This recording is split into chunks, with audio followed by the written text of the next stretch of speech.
नमस्कार दोस्तों, मैं हूं अश्विनी कुमार पृथ्वीवासी और आप देख रहे हैं दिल्ली कोलाज ऑफ आर्ट का क्रिएटिव स्टूडियो। और आज हम इस वीडियो में शेयर करने वाले हैं आप लोगों से बहुत सारे प्रश्नों के उत्तर, जिन प्रश्नों को आपने व्हाट्सएप के माध्यम से हमें भेजा है। और उन प्रश्नों में खास तौर से जो प्रश्न हैं उनको मैं बता देता हूं। सब जानना चाहते हैं कि फाइन आर्ट में करियर कैसे बनाएं। सब जानना चाहते हैं कि हाँ, पूरे वर्ल्ड में बेस्ट कोर्सेज कहाँ कहाँ से हो सकते हैं। सब जानना चाहते हैं कि हाँ, फाइन आर्ट का कितना बड़ा दायरा है, उसके बाद करने के बाद कहाँ कहाँ जॉब लगती हैं, ये जानना चाहते हैं। और ये जानना चाहते हैं कि इन सब के बावजूद जो दिल्ली कोलाज ऑफ आर्ट इस वक्त नए नए कोर्सेज निकाल रहा है कोरोना वायरस समय में, कोविड के टाइम पे, उसमें कौन से कोर्स में क्या क्या सिखाया जाएगा, कौन से कोर्स में क्या फी होगी, कौन से कोर्स में कौन सिखाएगा, कौन से कोर्स में क्या सिलेबस होगा, कौन से कोर्स में एक हफ्ते में कितनी क्लासेस दी जाएंगी, क्या लेवल होगा उनका, है ना, क्या उसके बाद सर्टिफिकेशन किस चीज़ का होगा, डिप्लोमा मिलेगा, सर्टिफिकेट मिलेगा। तो वो बहुत सारे सवाल आपके आ रहे हैं। हमने सोचा कि आपके बहुत सारे सवालों के उत्तर हम लोग व्हाट्सएप के माध्यम से या ईमेल के माध्यम से हम नहीं दे पाएंगे। बेटर है कि हम लोग एक वीडियो बनाएं जिस वीडियो के अंदर हम इन सारे प्रश्नों के उत्तर दें। तो देखिए, ये तो बात आपको क्लियर है कि जो फाइन आर्ट का फील्ड है ये बहुत वास्ट फील्ड है। और इस फील्ड में सबसे पहले आपको अच्छी नॉलेज लेनी चाहिए, अच्छे कोर्स करने चाहिए। चाहे वो आप किसी भी जगह से कर लीजिए, अच्छे आर्टिस्ट के सानिध्य में रहें या अच्छे कॉलेज में जाएं। यदि अच्छे कॉलेज में नहीं जा पाते हैं, जैसे कि इंडिया से बाहर अगर जाएंगे तो रॉयल एकेडमी ऑफ लंदन में जाएंगे, या फिर यूएस में भी बहुत सारे अच्छे कॉलेजेस हैं। इंडिया में बात करें तो NID, national institute of design, यहाँ पे आप जा सकते हैं। और लेकिन क्योंकि ये पॉपुलर कॉलेजेस हैं तो यहाँ पर जाने के लिए बहुत सारा एडमिशन टेस्ट को लेके बहुत सारा कंपटीशन है, चांस थोड़ा कम हो जाता है, लेकिन होता तो है ही। बहुत सारे लोग, मेरे बहुत सारे स्टूडेंट्स वहाँ पे पढ़ते हैं। उसके बाद जो है इंडिया में मैं समझता हूँ कि कई कॉलेज एक बराबर हैं। बड़ौदा है, बड़ौदा के अंदर MS यूनिवर्सिटी में है, कॉलेज ऑफ आर्ट है दिल्ली के अंदर, JJ school of art Mumbai में है, शांति निकेतन है, और उसके बाद भी BHU है, कुरुक्षेत्र है, चंडीगढ़ है। ऐसे बहुत सारी जगहों पे अलग अलग कॉलेजेस हैं। तो यहाँ पर आप कोर्स कर सकते हैं। और यदि यहाँ आप एडमिशन ना ले पाएँ तो मायूस होने की ज़रूरत नहीं है। फाइन आर्ट के अंदर आराम से करियर बन जाएगा आपका, यदि आपका आर्ट वर्क अच्छा है। क्योंकि कॉलेज में कौन सिखाता है? कॉलेज में कोई प्रोफेसर सिखाते हैं या कोई आर्टिस्ट होते हैं, कोई वो अगर आपको कहीं बाहर भी मिल जाते हैं, आपके घर के पास या कहीं दूर, आप उनके सानिध्य में रहिए, उनसे सीखिए। डेफिनेटली आप आर्ट वर्क सीख जाएंगे, अच्छी स्केचिंग होगी, अच्छे नॉर्म्स पे आप आर्ट वर्क सीखेंगे, आपकी कलर स्कीम अच्छी होगी, आपकी इमेजिनेशन अच्छी होगी, आपकी क्रिएटिविटी अच्छी होगी।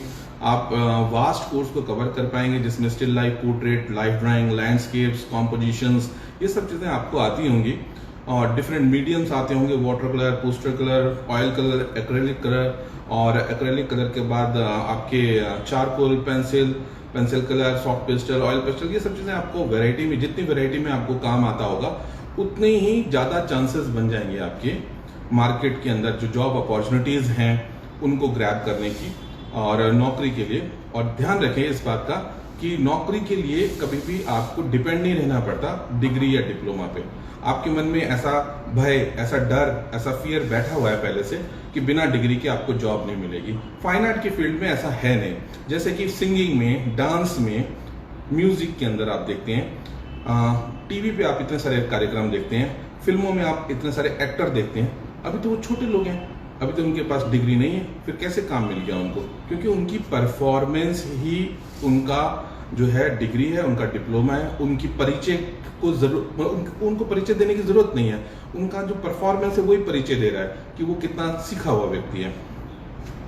तो ऐसे ही आर्टिस्ट की भी कोई डिग्री की जरूरत नहीं पड़ती। इंडस्ट्री का जो समझ लीजिए 95% एरिया है इंडस्ट्री का, उन लोगों को आपके आर्ट वर्क की जरूरत है। चाहे आप बड़े से बड़ी कंपनी में चले जाएंगे, गेमिंग कंपनी में भी चले जाएंगे, है ना, एनिमेशन की दुनिया में चले जाएंगे, या हॉलीवुड या बॉलीवुड के अंदर मैट पेंटिंग्स बनती हैं, बैकग्राउंड में स्टेज स्टेज जो बनता है आपका पूरा स्टेज डिज़ाइनिंग है पूरा, है ना, सेट डिज़ाइनिंग जिसे बोलते हैं, वहाँ पर भी चले जाएंगे, किसी फैशन डिज़ाइनर के साथ जुड़ जाएंगे, इंटीरियर डिज़ाइनर के साथ जुड़ जाएंगे, या आप अपना आर्ट वर्क बनाएंगे, कहीं पर भी एग्जीबिशन बुक कराएंगे, कहीं पर भी डिग्री की कोई ज़रूरत नहीं है, कोई डिप्लोमा नहीं, आपका काम। अभी मेरे पीछे एक काम लगा हुआ है, देखिए ये किसी भी प्रोफेशनल आर्टिस्ट के काम का मुकाबला कर सकता है। इतना अच्छा काम करने वाला आर्टिस्ट जो है, क्या अब आपको जरूरत है ये बताने की क्या ये सीखा हुआ आर्टिस्ट है?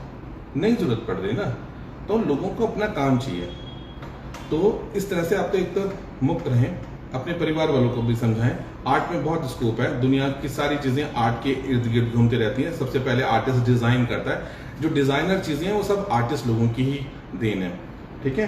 तो सबसे पहले चीजें डिजाइन होती हैं, उसके बाद उसके प्रोडक्ट्स बनते हैं। तो आर्टिस्ट की रिक्वायरमेंट हर इंडस्ट्री में है, सुबह से लेकर शाम तक जितनी भी चीजें आप इस्तेमाल करते हैं, हर जगह आर्टिस्ट के पास पहले काम आता है, वो डिजाइन करता है। एक कार भी बनती बाद में, डिजाइन पहले होती है। तो डिजाइनिंग स्टूडियोज जो हैं सब जगह होते हैं।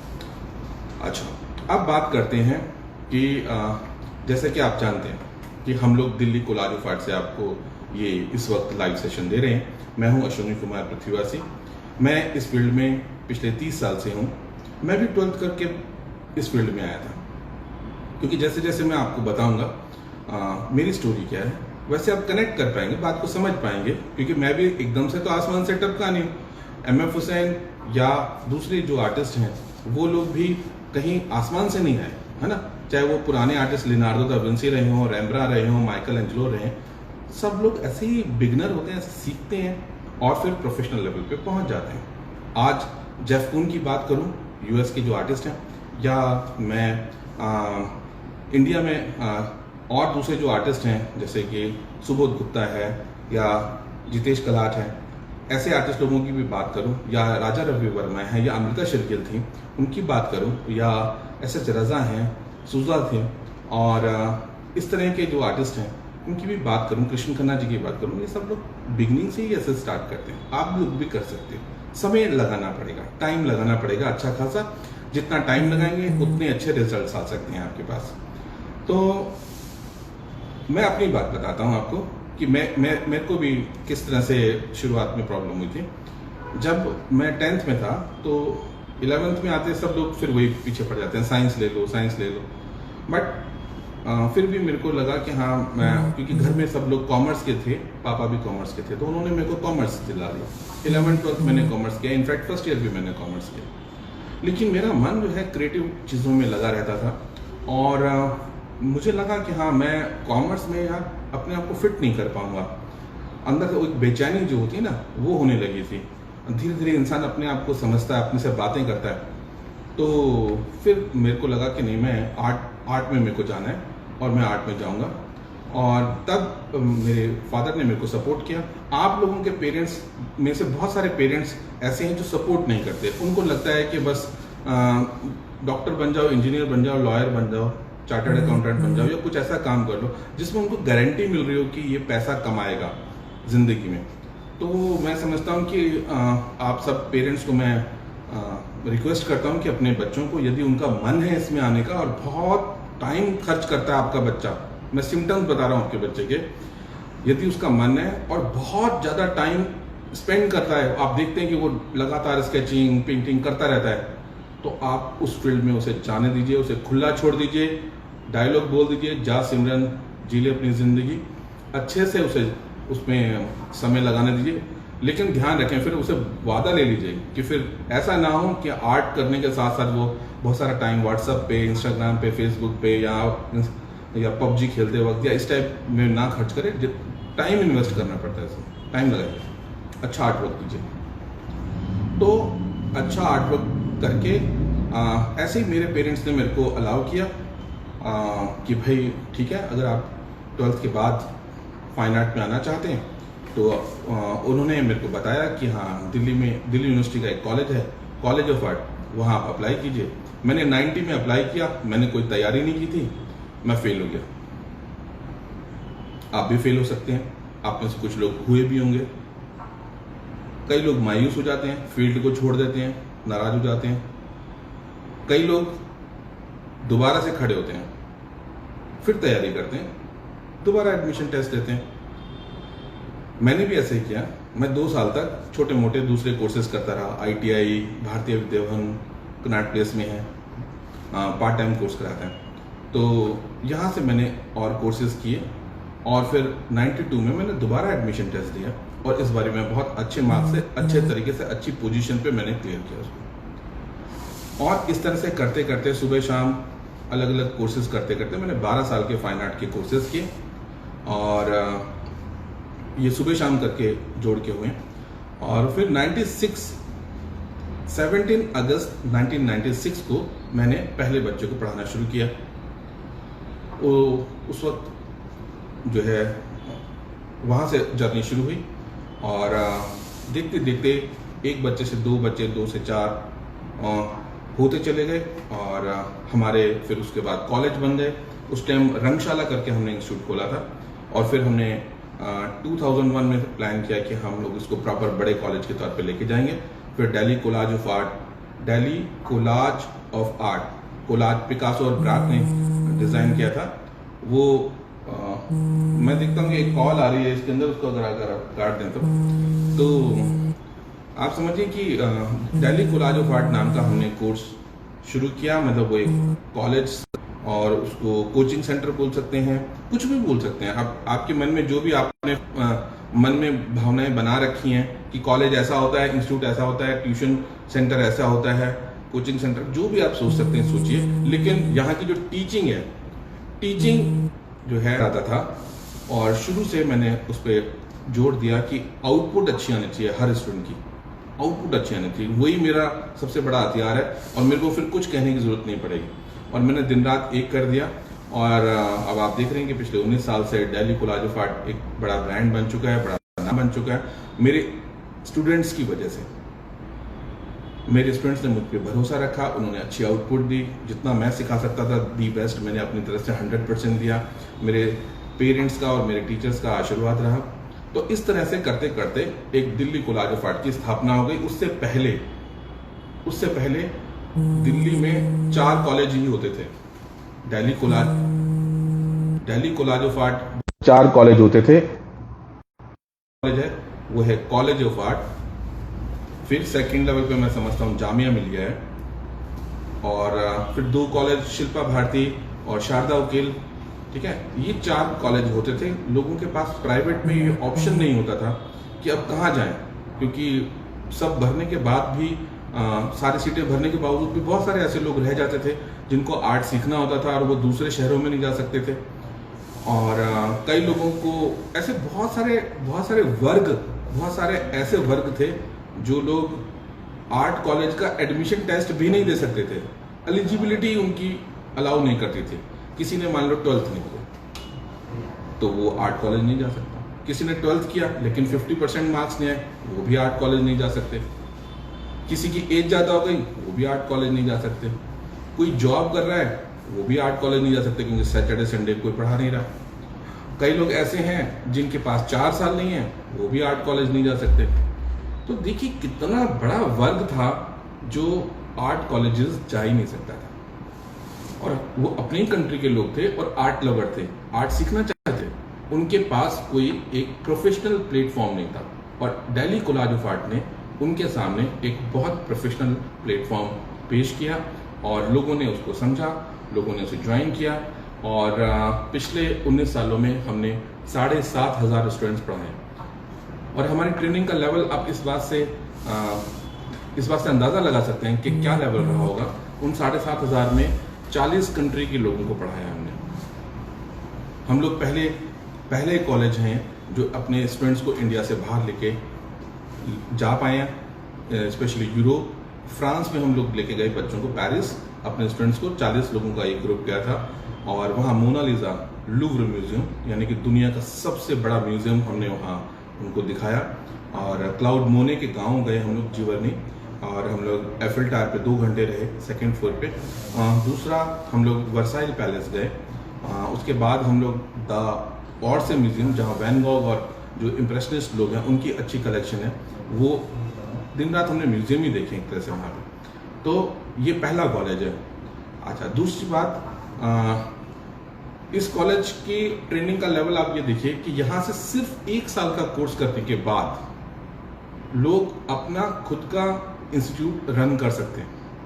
और आप देखिए दिल्ली में उस वक्त कोई भी कॉलेज नहीं था, कोई भी इंस्टीट्यूट नहीं था प्राइवेट लेवल पे, और हमने ये सब चीज़ें डिज़ाइन करके रखी। तो हमारे स्टूडेंट्स जितने हैं, मेरे को बड़ी खुशी होती है कि दिल्ली में आज 150 इंस्टीट्यूट्स हैं, और उन 150 इंस्टीट्यूट में से 90% इंस्टीट्यूट जो हैं, जो उनके ऑनर हैं, वो मेरे स्टूडेंट हैं, दिल्ली कॉलेज ऑफ आर्ट से निकले।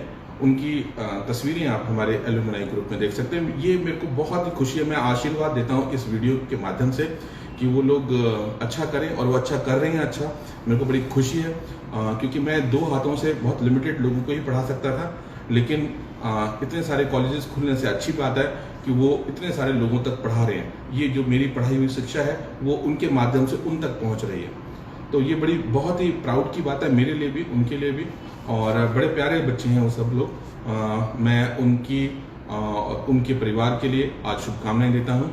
टीचर्स डे पे अक्सर उनके मैसेजेस आते हैं मेरे को। तो ये एक सोशल समझ लीजिए प्रोग्रेस है, और हम लोग आर्ट की फील्ड में एक अपनी सेवा दे रहे हैं इस तरह। तो ये इस तरह से Delhi college of art start हुआ और इस लेवल तक पहुंचा। अब बात ये आती है, क्योंकि ये बहुत वास्ट कोर्स है।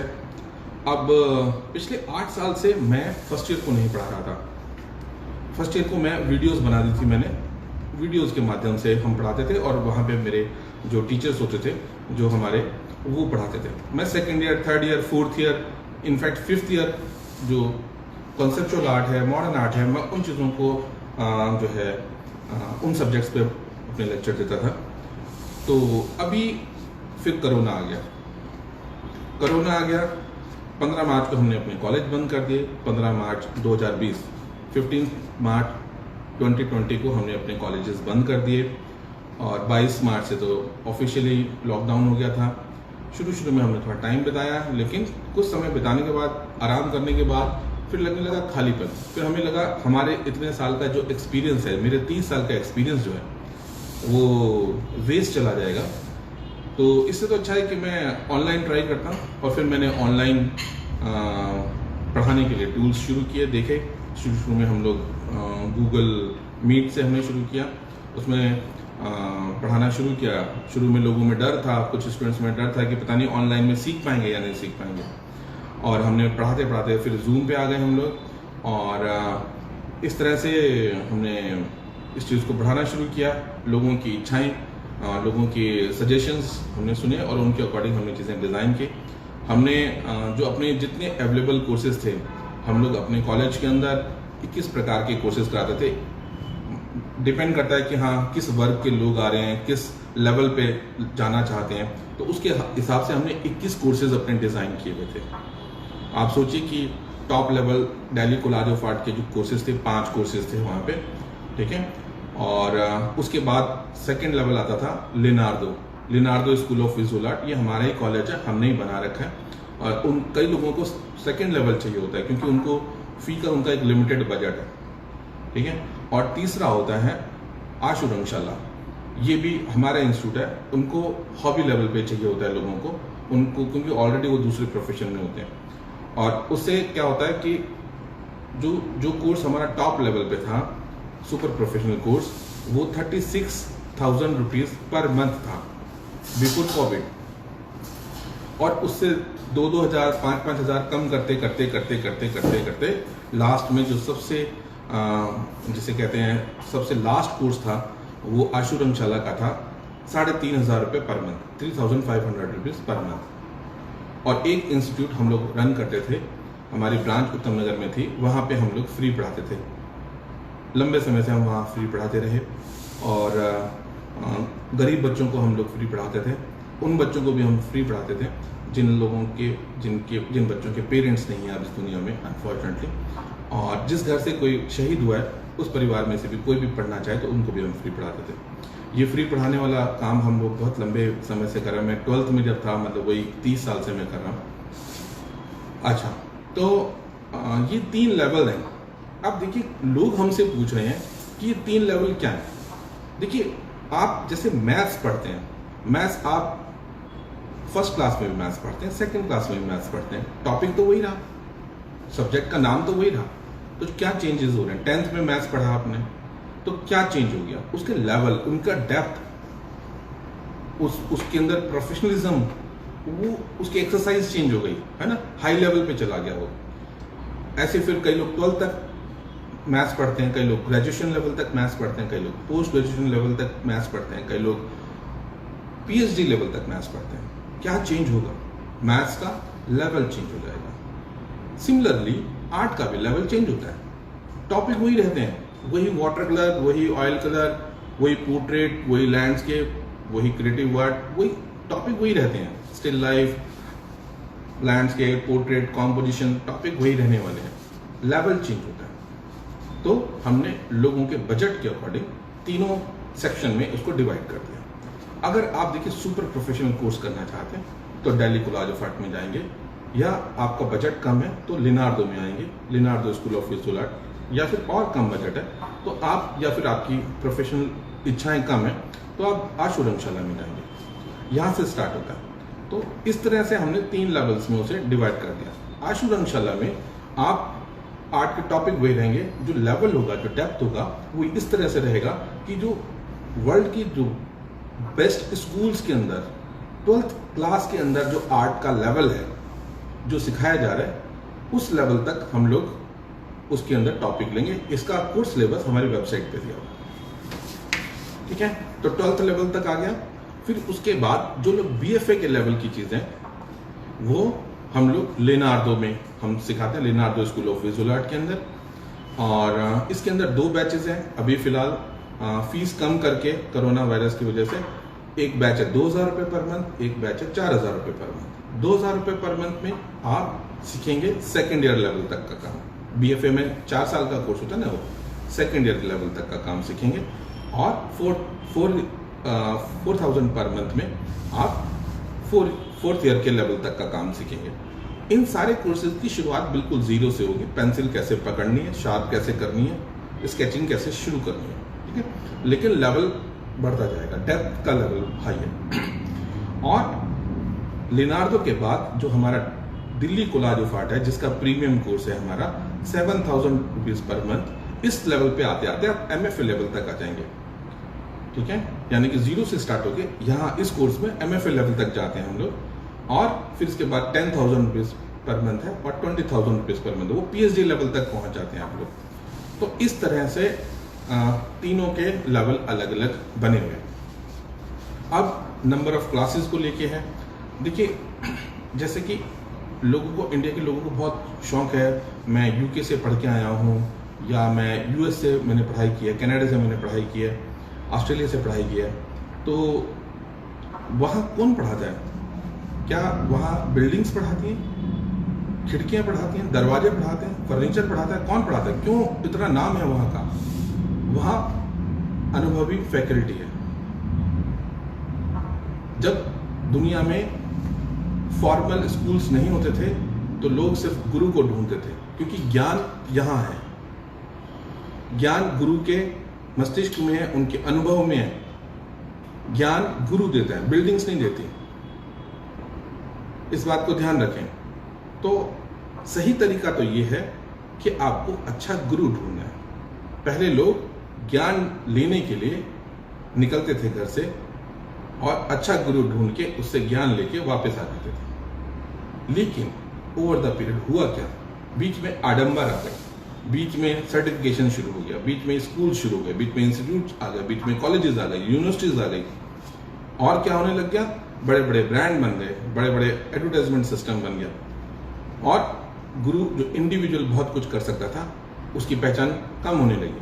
मैं आज भी यही कहता हूँ, कुछ भी सिलेक्ट करना, एक अच्छा गुरु आपको मिल जाए, एक अच्छा अनुभवी, अच्छी भावना से पढ़ाने वाला एक अच्छा गुरु, अच्छा टीचर आपको मिल जाता है तो समझ लीजिए 100 यूनिवर्सिटीज के बराबर है वो।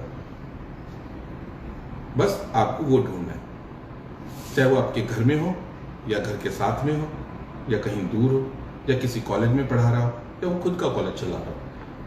कुल मिला के आपको गुरु पे फोकस करना है।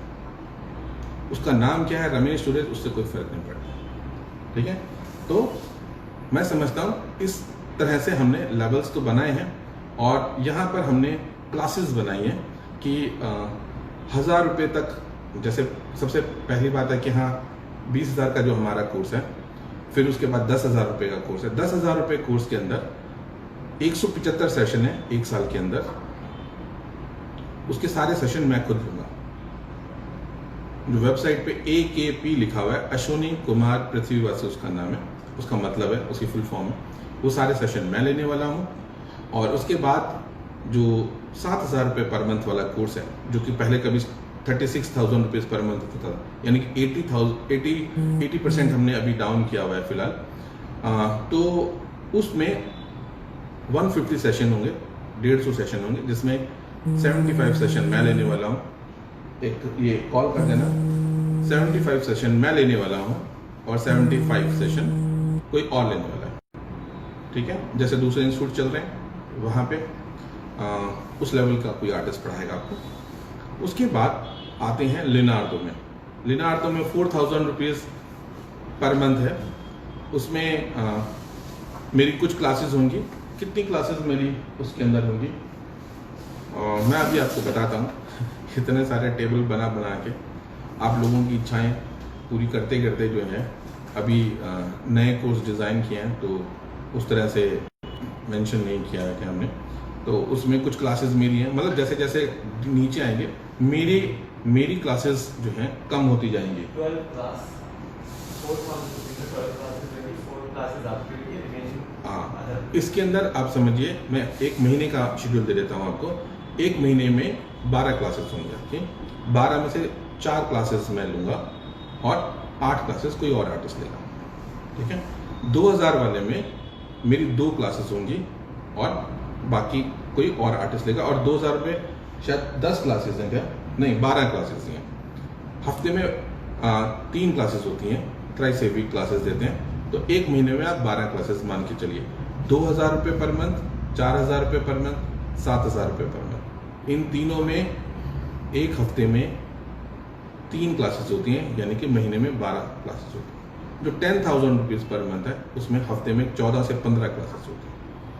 ठीक है, फिर उसके बाद आते हैं 1,000 रुपीज़ पर मंथ। नीचे आ जाते हैं 1,000 रुपीज़ पर मंथ में 10 क्लासेस हैं एक महीने के अंदर, जिसमें मेरी एक क्लास होगी। एक क्लास होने वाली है मेरी, बाकी दूसरे आर्टिस्ट लेंगे। उन 10 में से एक मैं लूँगा, 9 क्लासेस कोई और आर्टिस्ट लेगा। उसके बाद आते हैं 500 रुपीज़ पर मंथ। उनको मिलेंगी महीने में 5 क्लासेस, जिसमें से मेरी शायद एक भी क्लास नहीं है। मेरी कोई क्लास नहीं है, दूसरे आर्टिस्ट पढ़ाएंगे उनको। ठीक है, उसके बाद आते हैं 100 रुपीज़ पर क्लास। 100 रुपीज़ पर क्लास वालों के लिए शेड्यूल ये है कि वो हमसे कोर्स सिलेबस ना पूछें, क्योंकि जब भी मेरे पास समय होगा, मैं 5 दिन में, 6 दिन में, 7 दिन में, 4 दिन में, जब भी समय होगा, मैं समय अपना शेड्यूल देखूंगा। शेड्यूल देख के हम लोग लिंक उन लोगों को भेज देंगे। पहले तो हम उनको भेजेंगे कि नेक्स्ट क्लास इस टॉपिक पे होने वाली है। ठीक है, और जब वो अपनी क्लास बुक कर लेंगे, हमारी वेबसाइट पे हमने वो फॉर्म दे दिया है और फ़ी पे करने का सिस्टम बना दिया है। जब वो पे कर देंगे और जो बुक कर लेंगे अपनी क्लासेस को, हम देखेंगे नंबर ऑफ स्टूडेंट कितने लोग बुक कर चुके हैं। मिनिमम जब 100 स्टूडेंट बुक कर चुके होंगे, तब हम उस सेशन को फिक्स कर देंगे कि इस डेट को होने वाला है, और 2 दिन पहले आपके पास लिंक आ जाएगा उसका। ठीक है, तो ये 100 रुपये पर क्लास वालों के लिए शेड्यूल है। जाहिर सी बात है, मैं आर्टिस्ट हूँ तो आर्ट ही सिखाने वाला हूँ आपको। कई लोग बार बार पूछते रहे क्या सिखाएंगे। मैं आर्टिस्ट हूँ तो मैं आपको खाना बनाना तो नहीं सिखाऊंगा ना, आर्ट ही सिखाने वाला हूँ। अलग अलग टॉपिक होंगे, रैंडमली टॉपिक होंगे, वो सीरीज में नहीं लगे होंगे। और जो बाकी कोर्सेज हैं जो उनके सीरीज में लगे हुए हैं, 2,000-4,000 रुपये पर मंथ से, जो लिनार्डो से शुरू होता है, एक सूचीबद्ध तरीके से उनका कोर्स चलेगा, स्टेप बाय स्टेप। बाकियों का रैंडम कोर्स चल सकता है, आगे पीछे हो सकता है। ठीक है, अब सवाल आता है 1 रुपये पर मंथ और फ्री। जो क्लासेस 100 रुपये की क्लास है, एक्चुअली यही क्लास जो है फ्री वालों के लिए भी और यही क्लास 1 रुपये वालों के लिए भी। लेकिन फ्री वालों के लिए और 1 रुपये वालों के लिए क्लासेस की जो फ्रीक्वेंसी है वो थोड़ी सी लो है। यानी कि यदि 100 रुपये वालों को क्लास में भी 7 दिन में मिल रही है तो उनको में भी 10 दिन या 15 दिन में मिल सकती है। उसमें चेंजेस आ सकते हैं। हर क्लास जो मैं कंडक्ट कर रहा हूँ उसका लिंक 1 रुपीज़ वालों के साथ हम शेयर नहीं करेंगे। हम सोचेंगे, हम प्लान करेंगे किसको शेयर करना है, किस टाइम पे शेयर करना है। और ये जो फ्री क्लासेस है वो सबके लिए। और फ्री क्लासेस ही में किसी का मन करता है, जैसे कईयों का होता है ना कि हाँ अच्छा अब हम फ्री पढ़ेंगे क्या, उसकी आत्मसम्मान को बरकरार रखने के लिए हमने 1 रुपीज़ का ऑप्शन दे दिया। जिन लोगों को ये अपने टैग हटाना है बस कि फ्री है, जबकि 1 रुपीज़ वाला भी फ्री ही है, ठीक है, उनको साइकोलॉजिकल सेटिस्फेक्शन देने के लिए कि हाँ उन्होंने पैसे पे किए, उन्होंने फी पे की या उन्होंने गुरु दक्षिणा दिया, तो फिर उनके लिए 1 रुपये हमने रख दिया है, वो फ्री वाले ही, ठीक है। बस वो बात है कि हाँ फ्री वाले स्टूडेंट से हम अक्सर गुरु दक्षिणा के तौर पे ये डिमांड करते हैं कि प्लीज़ अपने घर में एक पौधा जरूर लगाएं, एक पौधा, एक पेड़ ऐसा लगाएं जिसमें फल उगते हों, और उसके साथ अपनी सेल्फी खींचें और हमें भेजें। हर क्लास के लिए एक पेड़ उगाएं, ठीक है। कुछ लोग लगे लगाए पुराने पेड़ों के फोटो खींच के भेज देते हैं कि जी हमने ये पहले लगाया था। अगर पहले लगे हुए पेड़ों से काम चलता होता तो मेरे मिशन का कोई फायदा ही नहीं होगा, है ना। लोग जंगल का फोटो खींच के भेज देंगे, ये लो जी अगले 10 साल के लिए पेड़ लगे हुए हैं, उसका कोई मतलब थोड़ा ना। बात को समझने की कोशिश कीजिए। नया पेड़ लाएं, नया पौधा लाएं, गड्ढा खोदिए, सेफ जगह पे उसे उगाइए, उसको प्लांटेशन कीजिए, उसका साथ में उसकी सिक्योरिटी कीजिए ताकि उसे कोई तोड़े नहीं। कुछ बड़ा हो जाए तो तब तक उसे देख रेख में रखें, उसे पानी वानी दीजिए। पेड़ बहुत सुंदर चीज़ है और वो सबको जो भी उससे निकलता है, ऑक्सीजन निकलती है, फल निकलते हैं, फूल निकलते हैं, सब कुछ जो भी चीज़ें हैं वो निस्वार्थ सबके साथ शेयर करता है, बिना ये सोचे कि कौन किस धर्म का है, किस जाति का है, ऊंचा है, नीचा है, गरीब है, अमीर है, गोरा है, काला है। तो ऐसी भावनाएं काश हम में भी हो। उन पेड़ों से हमें ये सीखना चाहिए। मैं तो कोशिश करता हूँ कि हाँ वो निस्वार्थ और वो जो रेसिज्म से बाहर निकल पाऊँ कि भाई मैं किसी ग्रुप को बड़ा या छोटा ना मानूँ, ऊंचा या नीचा ना मानूँ। तो मैंने तो अपना नाम बहुत साल पहले ही, 19 साल पहले ही मैं अपने नाम को चेंज करके पृथ्वीवासी बन गया था। सिर्फ नाम चेंज नहीं किया था, वो धारणा थी कि मैं किसी को किसी भी कारण से पहले से जज नहीं करूँगा कि वो छोटा बड़ा है। उसकी नीतियाँ गलत हैं, ऑफकोर्स मैं लड़ाई कर सकता हूँ उससे। वो अन्याय कर रहा है मेरे साथ, मैं लड़ सकता हूँ उससे, लेकिन बेवजह क्यों छोटा सोचना है किसी को। सब बराबर है, पृथ्वीवासी हैं, हम सब लोग पृथ्वीवासी हैं, इस प्लेनेट पे रहते हैं। कई लोग मजाक में मेरे को बोल देते हैं, अच्छा भाई तुम पृथ्वीवासी हो तो हम क्या मंगलवासी। मेरे पास उनके लिए यही जवाब है, यदि आप पृथ्वीवासी हैं तो वही बताएं दुनिया को। बस ये ना बोलें कि मैं इस धर्म का हूँ, इस जाति का। भूल जाओ बाकी सब चीज़ें। अगर हम देशों की सीमाएं भी तोड़ दें, आज सोचिए ना, पूरी पृथ्वी एक ही तो है, पूरी पृथ्वी पे पानी है, ऑक्सीजन है ना। प्रकृति ने हमें इतनी सारी संपदा दी है, इतने सारे रिसोर्सेज हैं हमारे पास। उसी को खाकर जानवर जिंदा है, उसी को खाकर इंसान जिंदा है, और सिंपली उसको शेयर करना है। ये पूरा अर्थ है, प्लेनेट अर्थ है, उस पर जितनी भी सोर्सेज हैं उसे शेयर करना है, उसे मेंटेन रखना है ना, उसको डिस्टर्ब नहीं करना है। जीने के लिए जितना चाहिए होता है सबके पास आ जाएगा आपके पास, यदि सब लोग इस पॉलिसी से चलें, तो इस तरीके से चलें। तो अगर सोचिए देशों की कोई सीमा ना हो, है ना, पहले बन गए पुराने टाइम पे, हम लोग शुरुआत हमने किया था, आदिवासी थे, कहीं कहीं पे इकट्ठे हो गए तो वो कबीले बन गए तो उनकी सोसाइटी बन गई। तो इस तरह से बनते सब लोग समाज बन गया, जातियां बन गई, धर्म बन गए होंगे, मैं मानता हूँ, राज्य बन गए होंगे, देश बन गए होंगे, राजा आए होंगे, उन्होंने लड़ाइयाँ लड़ी होंगी, दूसरों के जगह को एक्वायर कर लिया होगा, समझता हूँ मैं वहां तक। लेकिन अब तो इंटरनेट का माध्यम है, इंटरनेट का टाइम है। हम सब लोग देख रहे हैं ग्लोबल वार्मिंग से कितना नुकसान हो रहा है, ग्लेशियर्स पिघल रहे हैं, जानवर मर रहे हैं, नेचर खराब हो रही है, जगह आग लग रही है, बाढ़ आ रही है, हम देख तो रहे हैं। कौन आएगा हमें समझाने के लिए? एलियंस आएंगे क्या समझाने के लिए? हम मंगल ग्रह पे जाने की बात करते हैं, हम कहते हैं इंसान ने तरक्की कर ली, मिसाइल्स बनाने, उसमें दिमाग लगा रहे हो, मिसाइल बनाने में, न्यूक्लियर बॉम्ब बनाने में टाइम लगा रहे हो आप, इतना दिमाग अपने साइंटिस्ट को दे दिया आपने, है ना, उसमें लगा रहे हो, नए नए टाइप के कंप्यूटर बना रहे हो, ऐप बना रहे हो, वो ठीक है, वहां दिमाग चल रहा है आपका। आप ये क्यों नहीं सोचते कि देशों की सीमाएं ही खत्म हो जाए, हम सारे देश मिलकर एक देश बन जाए, दैट्स इट। इंसान ही तो है हम लोग। इंटरनेट पे कोई कुत्ते को जला रहा होता है, मार रहा होता है, पीट रहा, आपको बहुत बुरा लगता है। जब किसी बॉर्डर पे सैनिक मरते हैं फिर आप कहते हो देशभक्ति है, तब आपके दिल में कुछ नहीं होता। उन्हें भी तो बचाएं, वो भी एक परिवार का हिस्सा है, उसके पीछे माँ है, बहन है, बेटी है, बच्चे हैं, एक परिवार उजड़ता है भाई। इंसान ने इतनी समझदारी करके, इतनी सारी किताबें पढ़ के, क्या यही तरक्की की हम इंसान से इंसान की रक्षा कर रहे हैं? ये कैसी सोच है, ये कैसी तरक्की इंसान की? क्या किताबी बातें कर रहे हैं कि हम प्लेनेट को सेव करेंगे? पोस्टर कंपटीशन से कुछ नहीं होने वाला। अपने अंदर बदलाव कीजिए, राइट? पेड़ उगाइए, हो सके तो सब कुछ छोड़ दीजिए, धर्म वर्म सब छोड़ दीजिए। मैं यूं नहीं कहता अपने नाम के पीछे पृथ्वीवासी लगा लीजिए, मैं ये नहीं कह रहा हूं, पर हटाइए पीछे कचरा जो लगा हुआ है।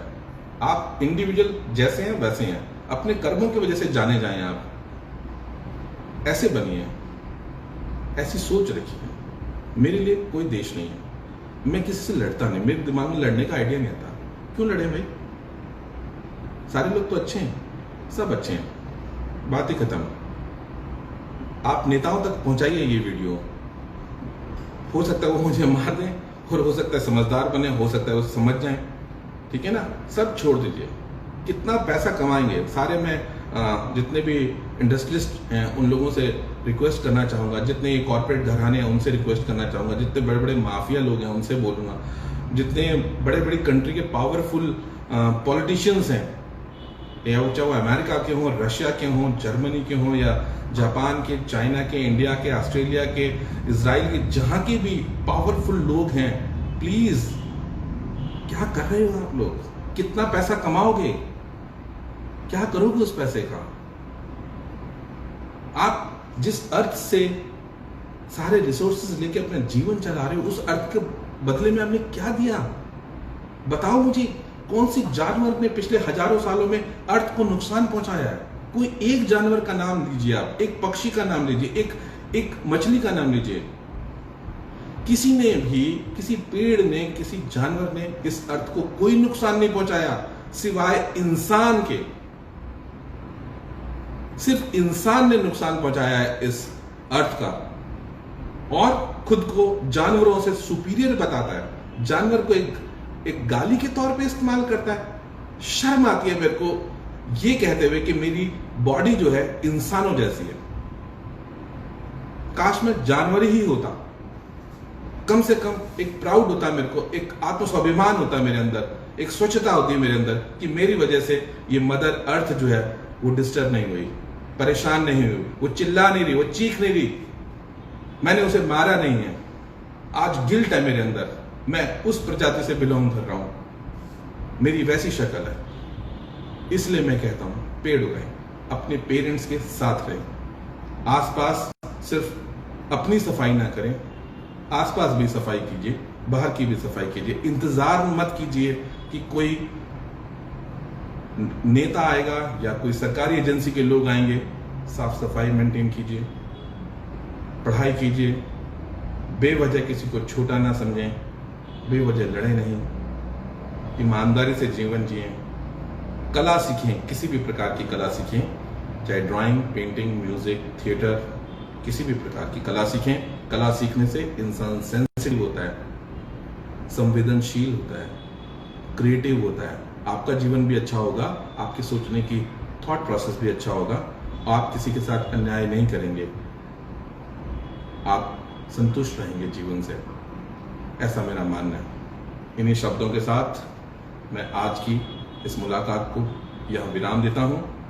फिर मिलूंगा अगले वीडियो के अंदर ऐसे ही नए सब्जेक्ट को लेके और नई सोच को लेके।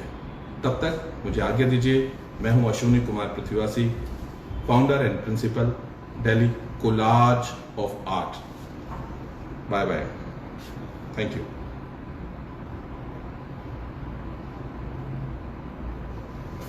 ये पक्का चढ़ गई है या नहीं चढ़ गई है? अभी चढ़ी नहीं, चढ़ेगी। एंड वीडियो कर देते हैं यहाँ से।